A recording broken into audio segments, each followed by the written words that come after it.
अस्सलाम वालेकुम, this is Mohammad Iqbal Khan, advocate with new legal lecture. आज का जो हमारा लीगल लेक्चर है वो execution of the UK degree in Pakistan. UK में, यूनाइटेड किंगडम में कोई डिग्री पास होती है और वो बंदा पाकिस्तान में रहता है, अब उस डिग्री की एग्जीक्यूशन करानी है तो कानून देखते हैं क्या यूके में, यूनाइटेड किंगडम में, ग्रेट ब्रिटेन में, बरतानिया में कोई अगर डिग्री पास होती है तो क्या उस डिग्री की एग्जीक्यूशन, उस पर अमल दरामद पाकिस्तान में हो सकता है या नहीं हो सकता। अगर हम कानून हम अपना सीपीसी देखते हैं, section 24A, under section 24A CPC वो कहता है execution of the degree passed by the court in the UK and the reciprocating territory. Reciprocating territory या फिर यूके में अगर कोई डिग्री पास होती है तो उसकी एग्जीक्यूशन किस तरीके से होगी, ऐसी डिग्री किस तरीके से उसकी एग्जीक्यूशन होगी, ये याद रखें।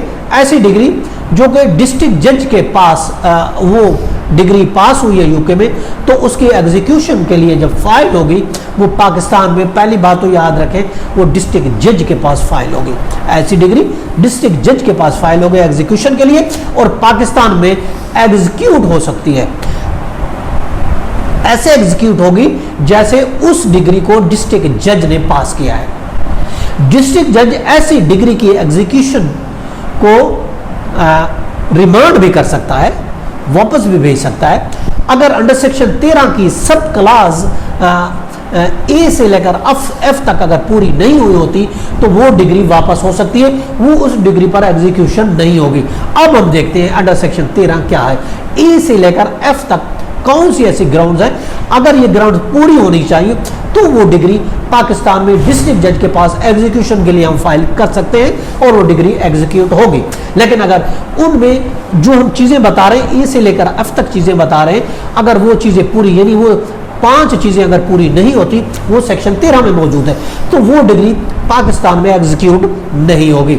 वो अगर यूके में पास हुई है तो पाकिस्तान में वो नहीं होगी अगर ये चीज़ें पूरी नहीं हुई। अगर ये चीज़ें पूरी होंगी तो फिर वो एग्जीक्यूट हो सकती है। अब हम देखते हैं वो एक्सेप्शन क्या चीज़ है। सेक्शन 13 है फॉरेन जजमेंट नॉट कंक्लूसिव। पहली बात ए में कहता है where it has not been pronounced by court of the competent jurisdiction। पहली बात तो ये, अगर competent jurisdiction से वो डिग्री पास नहीं हुई हो तो वो एग्जीक्यूट नहीं होगी। दूसरी बात, where it has not been given on merits of the case, और वो डिग्री मेरिट पर डिसाइड नहीं हुई है, यानी अगर वो एक्स पार्टी डिग्री है तो वो एग्जीक्यूट नहीं होगी पाकिस्तान में। वो डिग्री मेरिट पर पास होना जरूरी है, अगर मेरिट पर पास नहीं तो एग्जीक्यूट नहीं होगी। तीसरी बात, where it appears in the face of the proceeding to be founded on an incorrect view of the international law और a refusal to recognise the law of the Pakistan. या ऐसी डिग्री जो ऑन द फेस ये नजर आ रही हो कि ये इसकी प्रोसीडिंग इंटरनेशनल लॉ के खिलाफ हुई थी या फिर उसकी प्रोसीडिंग पाकिस्तान लॉ के खिलाफ हुई है, तो उस सूरत में भी वो डिग्री पाकिस्तान में एग्जीक्यूट नहीं होगी।